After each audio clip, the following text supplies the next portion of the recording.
czerwcu 1501 roku umiera w Toruniu Jan I Olbracht.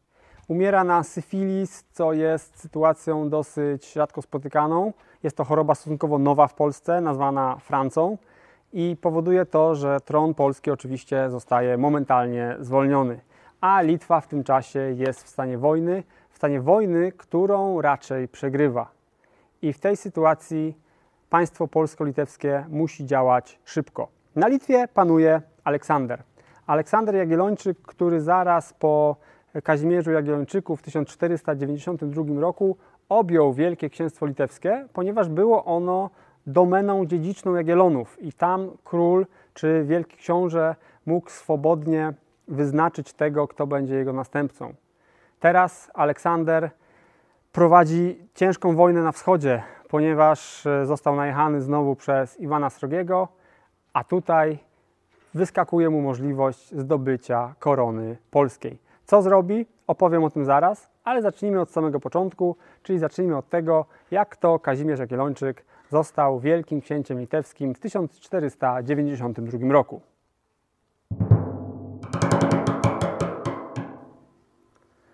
Aleksander był czwartym synem Kazimierza Jagiellończyka i Elżbiety Rakuszanki z dynastii habsburskiej.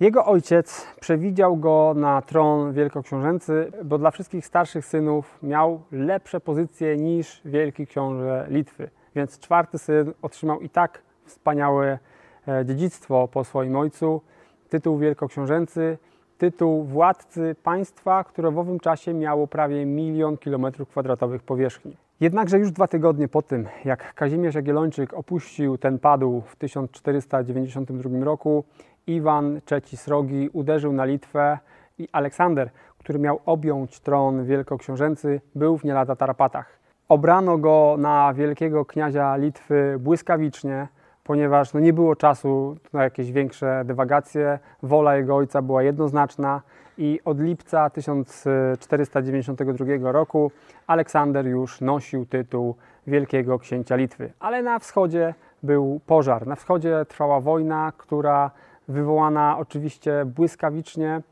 po zgonie Kazimierza Jagiellończyka była obliczona na zaskoczenie tutaj Polski i Litwy. Iwan III może miał nadzieję, że tu będą jakieś długie targi o to, kto zostanie kolejnym królem Polski. Może dojdzie nawet do wojny domowej, która byłaby mu bardzo w smaki. I ten atak był wyczekiwany przez długi czas, ponieważ Iwan III nie śmiał atakować, dopóki Kazimierz Jagiellończyk żył. Wyczekiwał tego momentu jego śmierci i teraz wreszcie uderzył. Wojna trwała 2 lata, a jej przebieg był bardzo dramatyczny. Zaskoczenie spowodowane nagłym atakiem moskiewskim było chyba na Litwie duże, bo jeszcze w lecie 1492 roku padły grody Lubuck i Mceńsk. Kolejna, większa wyprawa moskiewska ruszyła jesienią, podbijając Rochaczek i podchodząc pod Wiaźmę, niedaleko Smoleńska. W tym też czasie pograniczni kniaziowie Sierpiejska i Mezecka wypowiedzieli posłuszeństwo Aleksandrowi Jagiellończykowi i zadeklarowali wierność Iwanowi III Srogiemu.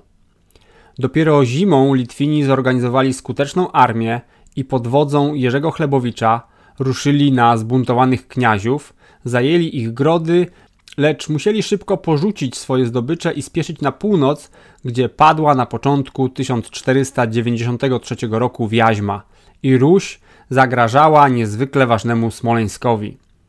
Sytuację tą oczywiście wykorzystali zaraz Tatarzy i wiosną 1493 roku wdarli się od południa na terytorium państwa litewskiego, splądrowali Czerkiesy, Winnice i Kaniów.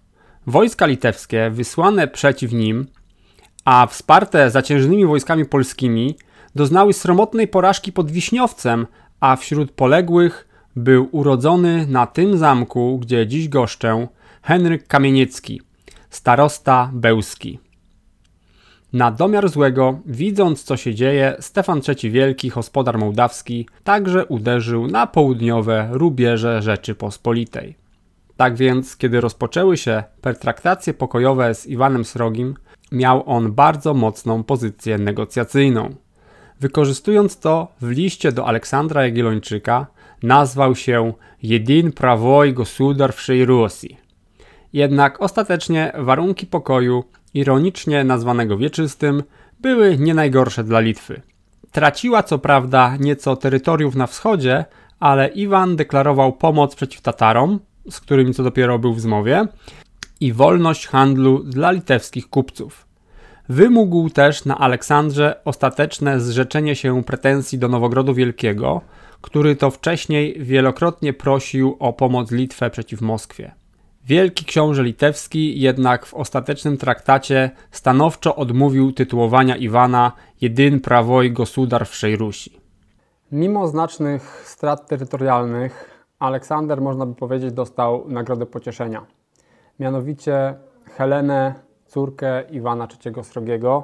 Helenę, która była po mieczu Rurykowiczówną, a po kądzieli była z Paleologów, czyli z tej dynastii bizantyjskiej, która była ostatnią panującą w Konstantynopolu i która nie wyginęła wraz z upadkiem miasta w 1453 roku. Jej matka Zofia przybyła na Ruś i miała tutaj na celu przekabacić Iwana na katolicyzm. Oczywiście to się nie udało. Ona została użyta jako wspaniałe trofeum polityczne, żeby pokazać, że to teraz Moskwa jest trzecim Rzymem. I właśnie ze związku Iwana III Srogiego i Zofii z Paleologów przyszła na świat Helena. I ta Helena, najwspanialsza córka Iwana, trafiała teraz na dwór Aleksandra Jagiellończyka, wielkiego kniazia litewskiego.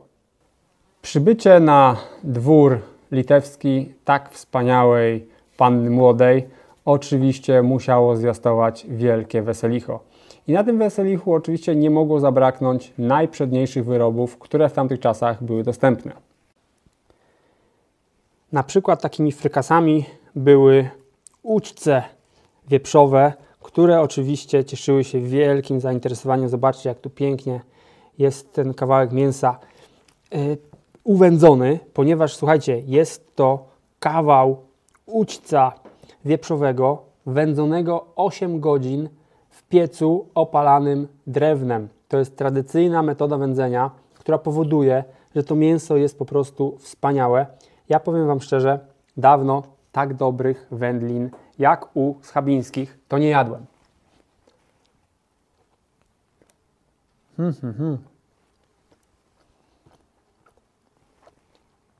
Ale nie tylko takie wspaniałe szynki możecie kupić sobie w tym sklepie, do którego link oczywiście znajdujecie w opisie, a tam też jest kod rabatowy specjalnie dla widzów Osety Słowiańskiej.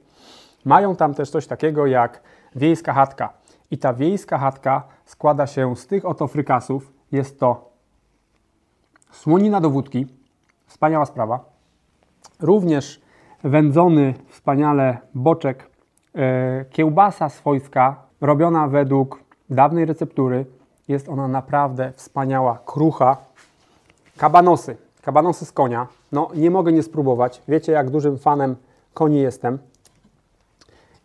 A to nie przeszkadza mi też jeść koniny, ponieważ jest to mięso wyborne.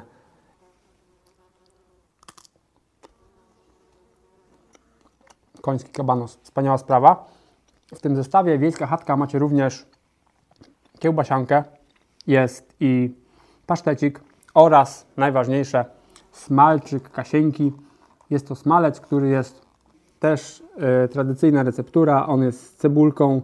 Wspaniały do chlebka, po prostu na zimowe wieczory. Po prostu nie wyobrażam sobie nic lepszego niż takim smalczykiem dostarczać sobie kalorii, które oczywiście teraz w okresie zimowym nie tylko są nam potrzebne, żeby rozgrzewać, ale też, żeby nasze witaminy, które spożywamy, oczywiście, żeby być zdrowi, lepiej rozpuszczały się w naszym ciele.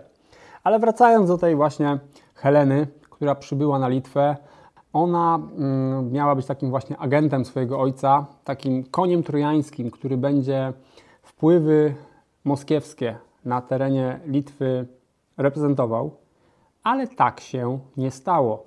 Helena okazała się być mocno lojalna w stosunku do swojego męża, Aleksandra Jagiellończyka, i bardzo często były listy, które wskazywały na to, że ona starała się być właśnie tym gołębiem pokoju, tym rozjemcą, nie doprowadzać do rozlewu krwi pomiędzy Wielkim Księstwem Litewskim a Wielkim Księstwem Moskiewskim i niech przykładem będzie ten list pisany przez księżniczkę Helenę. Poddani moi widzieli we mnie zwiastuna pokoju, a tymczasem przyniosłam im tylko krew, pożogę i łzy. Jakbym na to tylko była wydana na Litwę, aby podpatrywać jej słabe strony. A ci kniaziowie, przechodni, istni Kainowie, po szyję we krwi zbroczeni, którzy dawniej zdradzili Moskwę, a teraz zdradzają Litwę, jakoż zasługują na wiarę u Ciebie, Ojcze. Niestety małżeństwo to nie doczekało się żadnego potomstwa. Księżna Helena 2 razy poroniła, a później co się stało z Aleksandrem Jagiellończykiem, no to dowiecie się zaraz z tego odcinka. W 1500 roku Iwan III Srogi uderza po raz kolejny na Litwę i znowu wojska litewskie są w bardzo ciężkich tarapatach. 14 lipca 1500 roku pod Wiedroszą dochodzi do ważnej bitwy, w której to Konstanty Ostrogski, dowódca wojsk litewskich, ignoruje doniesienia złapanych jeńców, którzy mówią o ogromnej armii moskiewskiej. Mimo to uderza na Moskali i doznaje sromotnej porażki, traci wiele tysięcy wojowników, a sam dostaje się do niewoli. W niewoli tej Iwan będzie starał się go przekabacić na stronę moskiewską, co mu się nie uda, ale niemniej Litwa jest w bardzo trudnej sytuacji. Aleksander stara się rozwiązać to, zawiązując strategiczne sojusze. I tutaj z jednej strony dogadał się z mistrzem zakonu inflanckiego, żeby ten stanął po jego stronie i od północy przez Inflanty uderzył na Moskwę, a z drugiej strony dogaduje się z Szach Ahmedem, hanem Wielkiej Ordy, tej ostatniej pozostałości Złotej Ordy sprzed wieków. I on też staje po stronie Litwinów i uderza na Siewierszczyznę, gdzie zdobywa znaczne terytoria. Wojna zaczyna się odmieniać. Ten sojusz zakonu inflanckiego, Litwy i Mongołów, tych dawnych Mongołów, teraz to już są bardziej, można powiedzieć, Tatarzy. I to jest mieszanina już tak bardzo skomplikowana, że długo by o tym mówić. Ale oni wszyscy koncentrują się przeciwko Moskwie. Oczywiście Hanat Krymski jest po stronie Moskwy i on tutaj robi podjazdy z południa. Jednakże w 1501 roku, kiedy zarówno Szach Ahmed całkiem nieźle radzi sobie z wojskami zarówno tatarskimi, tymi z Hanatu Krymskiego, jak i z moskiewskimi, tak samo wielki mistrz zakonu inflanckiego prawie że zdobywa Psków, zwycięża bitwę z Moskwą i prawie że zdobywa bardzo ważną twierdzę Psków, to w tym momencie właśnie umiera Jan I Olbracht. I Aleksander Jagiellończyk zamiast dalej przeć na wschód i dokończyć tę wojnę, zwyciężyć ją, wybiera się na zachód, żeby tam zabezpieczyć dla siebie koronę polską, która wydawała mu się być w tym momencie rzeczą najważniejszą i najcenniejszą. I szczerze powiedziawszy, tutaj popełnił wielki błąd, ponieważ po pierwsze nie było praktycznie żadnego innego sensownego pretendenta, którego by polska szlachta i możnowładztwo chciało na swojego króla. Po drugie, wojna jeszcze nie była wygrana i Polacy wiedzieli, że Litwa jest w opałach i jest gotowa przyjąć praktycznie wszystkie warunki, które im Polacy podyktują. I możnowładztwo polskie, tutaj szczególnie właśnie ci możni, którzy byli odpowiedzialni za elekcję, wykorzystali tą sytuację, w której byli do cna. Mianowicie w Mielniku, gdzie spotkali się z Aleksandrem Jagiellończykiem, przedstawili mu tak ciężkie warunki, których on nie powinien był w ogóle akceptować, ale że potrzebował pomocy polskiej w wojnie z Rosją, to zgodził się. Mianowicie zażądano od niego, żeby zrzekł się dziedziczności tronu litewskiego, co było naprawdę dużym policzkiem dla Jagiellonów, bo od czasów Giedymina ta dynastia bez przerwy praktycznie rządziła Litwą i była to ich domena dziedziczna, rodzinna właściwie można by powiedzieć własność. Tutaj Aleksander Jagiellończyk miał się zrzec dziedziczności na rzecz elekcji również tronu wielkoksiążęcego. Ponadto zgadzał się on, żeby będąc królem Polski zostać tak naprawdę princepsem senatu, a nie jakimś tam wielkim monarchą. Został prawie że zrównany, przynajmniej w tych zapisach Unii Mielnickiej, z możnowładcami polskimi, więc też to była duża ujma dla godności królewskiej. No i wreszcie powiedziano, że jego żona Helena nie zostanie królową Polski, jeżeli nie przyjmie katolicyzmu. A ona oczywiście katolicyzmu przyjąć nie mogła, bo jej ojciec wydziedziczyłby ją momentalnie i po prostu nie powinno się takich warunków stawiać kobiecie, która została wcześniej żoną wielkiego księcia. Więc upokarzająca koronacja, w której Helena nie została koronowana na królową, nosiła takie miano żony króla polskiego, a Aleksander oczywiście został tym królem Polski i od 1501 roku panował na tronie wileńskim, jak również na tronie krakowskim. W 1502 roku, żeby odciągnąć uwagę Polaków od wojny na wschodzie, Tatarzy zorganizowali kolejny bardzo szkodliwy atak na Polskę. Dotarli znów w głąb naszego terytorium i uprowadzili mnóstwo jasyru. I może się wydawać, że tam Tatarzy przyjeżdżają, uprowadzają jasyr, że to jest jakiś mały problem. Niestety nie. To był największy problem, jaki oni mogli zrobić. Bo tak naprawdę, jeżeli najeżdżali jakąś wioskę i palili te chatki drewniane, to był najmniejszy problem. Takie chaty można było w przeciągu roku odbudować i wioska była jak nowa. Podobnie jeżeli chodzi o zwierzęta. Zwierzęta już były znacznie bardziej cenne niż te chaty, ale też zwierzęta dało się dość szybko odrodzić, żeby te zwierzęta mieć. Natomiast uprowadzenie ludzi to był największy cios w gospodarkę Rzeczypospolitej, ponieważ żeby takich 200 czy 300 wieśniaków odtworzyć z takiej wioski, no to trzeba było kolejne pokolenie, czyli kolejne 20-25 lat. Tak więc te tatarskie najazdy właśnie bardzo mocno wyniszczały ekonomicznie Polskę, ponieważ uprowadzały to, co w Polsce było najcenniejszego, czyli ludność. I podobnie jest z Powstaniem Warszawskim. Ludzie epatują się tymi zdjęciami zniszczonej, zbombardowanej Warszawy, a to był tak naprawdę najmniejszy problem tego dramatu Warszawy z 1944 roku, ponieważ miasto zostało bardzo szybko odbudowane. Natomiast te 100 000 bardzo cennych, można powiedzieć, najwspanialszych Polaków zostało straconych na zawsze. I o tym pamiętajmy, omawiając różne straty, które Rzeczpospolita pierwsza, druga, a potem trzecia ponosiła w trakcie wojen. I teraz w związku z tym, że Aleksander Jagiellończyk wyjechał na zachód, żeby starać się o koronę polską, to sprawy na wschodzie przybrały bardzo zły obrót. Przede wszystkim Litwa straciła na wschodzie bardzo ważnego sprzymierzeńca, jakim był Han Wielkiej Ordy. Wielka Orda po sukcesach z roku 1501 załamała się zupełnie w kolejnym roku. Zima była niezwykle ciężka na stepie, potem zapanował głód i w związku z tym stada Ordyńców zaczęły padać i doświadczyli oni po tym katastrofalnym wydarzeniu w 1501 roku, 14 lipca, po bitwie pod Wiedroszą. W kolejnym roku Moskwa i Hanat Krymski skupili się na nich, co doprowadziło do zupełnego upadku Wielkiej Ordy i znika ona z kart dziejów już na zawsze, a Litwa traci tutaj właśnie tego sojusznika, a tą lukę, tą wielką pustkę polityczną na Wielkim Stepie po nich wypełni teraz Hanat Krymski, w dużej mierze na południu, i Moskwa, która będzie stopniowo właśnie też na południe przejść na te tereny stepowe, które wcześniej były dla niej zupełnie niedostępne. Więc to wydarzenie z 1502 roku będzie bardzo brzemienne w skutki, ponieważ ono tu mocno zmieni sytuację geopolityczną.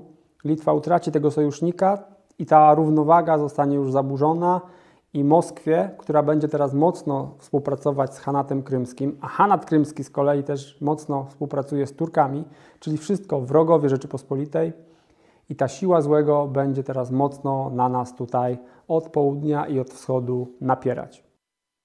Raz, dwa, trzy, cztery, raz, dwa, trzy, cztery. Wojna z lat 1500-1503 kończy się 28 marca rozejmem podpisanym w Moskwie. Zapewniał on 6 lat pokoju Litwie ze strony jej wschodniego sąsiada, jednakże za cenę dużych strat terytorialnych, co pokazuje niniejsza mapa. W roku 1505 dochodzi do bardzo ważnego sejmu, który to uchwalił konstytucję Nihilnowi. Konstytucję, tak, bo w tamtych czasach te uchwały, te ważne uchwały sejmowe nazywano konstytucjami. Uchwalono konstytucję Nihilnowi, co tłumaczy się oczywiście na polski nic nowego. I to miało następujące przesłanie dziejowe. Po pierwsze, żadne nowe prawa nie mogły być od tej pory wprowadzone bez zgody stanu szlacheckiego. To było takie ostateczne, instytucjonalne przypieczętowanie nadrzędności szlachty w Rzeczypospolitej. Przy okazji sejmów odbywały się też sądy. Ciekawym przykładem jest rozprawa Barbary Rusinowskiej, szlachcianki z ziemi sandomierskiej, która została hersztem bandy rozbójników, grasujących w górach świętokrzyskich. Nosiła się ona po męsku, z mieczem przy pasie, łupiła wsie i folwarki, aż wreszcie ją schwytano i na sejmie w 1505 roku osądzono. Wymierzono jej najwyższą karę, ale jako że zhańbiła swój stan szlachecki, nie poszła jej głowa pod topór, lecz powieszono ją jak zwykłego rzezimieszka. Ale wracając do konstytucji Nihilnowi. Po drugie, ustalono w tym momencie bardzo istotny trójpodział władzy. Mianowicie były 3 stany, które rządziły krajem. Tym pierwszym stanem jednoosobowym był król, drugim to była magnateria, możnowładcy, ten senat złożony z biskupów, wojewodów, hetmanów, tych najwyższych urzędników, którzy byli de facto przez króla wyznaczani, więc tutaj król miał duży wpływ na senat. I trzecim tym stanem była szlachta, która tworzyła Sejm, i Sejm stawał się tak naprawdę najważniejszą instytucją, ponieważ on był wyrazicielem tej szerokiej woli narodu. Oczywiście były pomniejsze sejmiki, które wysyłały swoich posłów na Sejm. I tu jest bardzo istotne właśnie w tej demokracji szlacheckiej ta nazwa poseł była bardzo, bardzo istotna. Dzisiejszy poseł na Sejm to jest zupełnie coś innego. Dzisiaj ten poseł nie ma nic wspólnego z posłowaniem, ponieważ wtedy te sejmiki szlacheckie wybierały sobie posła i to był rzeczywiście człowiek, który był wysłańcem tego sejmiku, który miał ściśle przestrzegać instrukcji, które otrzymał od swojego ziemskiego sejmiku. I on reprezentował rzeczywiście swoich wyborców, swoją ziemię, którą reprezentował na Sejmie walnym. Dzisiaj zwykle jest tak, że wyborcom jest już po miesiącu, a najdalej po roku wstyd za to, co człowiek, którego obdarzyli mandatem posła, wyczynia na Sejmie walnym, czyli na Sejmie wiejskim w Warszawie. Tymczasem dawniej tak nie było. Ten poseł rzeczywiście to był wysłaniec tego sejmiku ziemskiego i dlatego ten Sejm, czyli Izba Poselska, Izba tych wysłańców była najważniejszym organem Rzeczypospolitej. Ale król ciągle w myśl tego trójpodziału miał dosyć dużą władzę, szczególnie jeżeli był królem ambitnym i aktywnym. I tacy królowie na szczęście zdarzali się w dalszej historii Rzeczypospolitej i oni rzeczywiście mogli dużo zrobić. Król co prawda nie mógł sam zwołać pospolitego ruszenia, ale miał swoje wojsko, które swoim skarbem królewskim mógł sobie utrzymywać. To wojsko oczywiście nie było zbyt liczne, ale z kolei taki król mógł sam wypowiedzieć wojnę. Czyli mógł sprowokować wojnę, a dzięki temu jak gdyby zachęcić szlachtę do tego, żeby stanęła do walki albo przynajmniej uchwaliła podatki, żeby stworzyć wojsko zaciężne. Magnateria oczywiście miała pozycję bardzo silną, już wtedy mocno uprzywilejowaną, ale będzie ta pozycja jeszcze bardziej wzrastać w kolejnych dziesięcioleciach, aż dojdzie do tego, że magnaci będą udzielnymi praktycznie władcami Rzeczypospolitej. Każdy będzie szarpał tą tkaninę naszej Rzeczypospolitej w swoją stronę i jak wiemy skończy się to wielkim rozdarciem pod koniec XVIII wieku. Ale nie wybiegajmy na razie w taką daleką przyszłość. Na razie mamy rok 1505. Aleksander Jagiellończyk jest człowiekiem po 40 i zapada na tą samą chorobę, na którą zapadł jego młodszy brat Fryderyk i jego starszy brat Jan, czyli na syfilis. Ciężko chory próbuje się desperacko leczyć. Jego lekarz nadworny zaleca mu gorące kąpiele i pojenie się winem. To, jak się można domyślić, nie przynosi wydatnych efektów. Król ciężko chory każe odwieźć się do Wilna, gdzie Moskwa znowu atakuje. W 1506 roku mamy zarówno ataki moskiewskie, jak i wielki atak tatarski. Tatarzy docierają aż za Niemen. Zobaczcie, jak głęboko wdzierają się w księstwo litewskie. Korzystając oczywiście z tego, że w Polsce mamy obrady, oni dobrze czuli to, że takie obrady, taka konstytucja nihil novi, ona zbiera wszystkich najważniejszych ludzi daleko, daleko na zachodzie, w Piotrkowie zwykle, gdzie te obrady się odbywały i to był świetny czas, żeby uderzyć. Więc oni wpadli, przekroczyli aż Niemen, a król na łożu śmierci właściwie jeszcze otrzymał ostatnią wiadomość o tym, że Gliński pokonał Tatarów. Pokonał ich w sposób niesamowity i ta bitwa przejdzie do historii wojskowości jako niezwykle sprytny sposób na Tatarów. Mobilizacja wojsk litewskich nie była jeszcze gotowa w związku z tak nagłym atakiem Tatarów, więc Michał Gliński dowodził dosyć skromnymi siłami. Miał on około 7 tysięcy pospolitego ruszenia litewskiego, głównie pieszego, do tego kilkuset polskich jeźdźców oraz kilkuset raców. Racowie to byli tacy Serbowie, którzy byli bardzo doświadczeni w walkach z Turkami, z Węgrami i oni to byli wojskiem zaciężnym naszego króla, który ściągnął ich sobie od swojego brata Władysława, który był królem Węgier. Tak więc niecałe 8 tysięcy wojska ruszyło pośpiesznie w kierunku kosza tatarskiego. Kosza, czyli miejsca, gdzie Tatarzy gromadzili swój jasyr, swoje zdobycze i z tego kosza wyprawiali się, żeby łupić w promieniu aż 100 kilometrów. Cały czas wypuszczali swoje czambuły, oni łupili coraz więcej, czując się zupełnie bezkarnie, niczym lis w kurniku, głęboko w terytorium Litwy. Natomiast Gliński szybko uderzył w kierunku tego kosza, pokonał 500-osobowy czambuł tatarski, ledwo kilku Tatarów zdołało uciec, wróciło do kosza i zaalarmowało resztę. Ale tam nie było więcej niż 3000 Tatarów, ponieważ reszta grasowała cały czas po okolicy. Gliński wiedział, że jeżeli będzie zwlekał, to Tatarzy zbiorą się w siłę i stawią mu zaciekły opór, więc forsownym marszem ruszył w kierunku Klecka i tam udało mu się dopaść Tatarów, zanim wiele czambułów wróciło do punktu zbornego. Natomiast Tatarzy nie chcieli odpuścić tego miejsca, ponieważ mieli tam zgromadzone niesamowicie bogate łupy.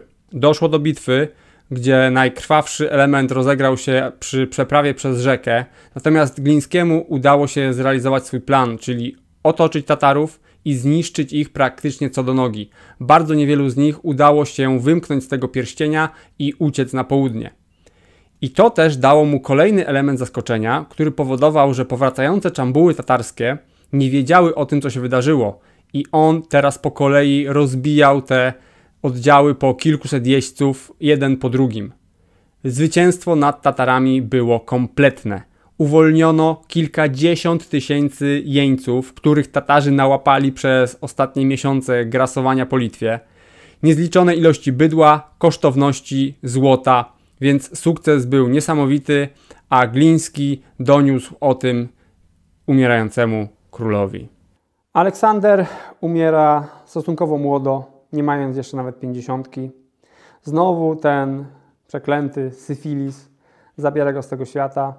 Nie zostawia po sobie potomstwa. Helena nie zdołała urodzić mu żadnego dziecka, więc ta linia Aleksandra Jagiellończyka na Litwie wygasa. W Polsce również nie ma króla, więc zaczyna się okres znów bezkrólewia i znów Wielkie Księstwo Litewskie oraz korona polska staje przed dylematem, czy iść dalej w dzieje, dalej w historię wspólnie, czy iść osobno.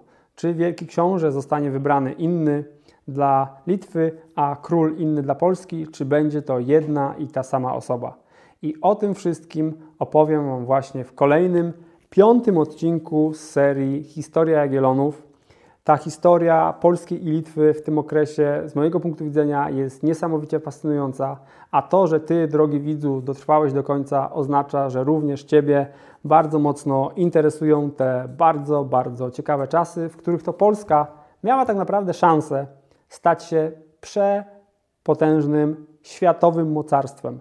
Bo gdybyśmy pokonali tą Moskwę wreszcie, to przed nami już nie byłoby żadnych granic. My, tak jak później Rosja dotarła do Oceanu Spokojnego, tak to my zdobylibyśmy tą całą Syberię i dotarlibyśmy do Oceanu Spokojnego i to my bylibyśmy największym krajem na świecie, ale niestety właśnie Moskwa stała nam na drodze i z tą oto Moskwą Jagiellonowie, jak dotąd widzicie, nie byli w stanie sobie poradzić.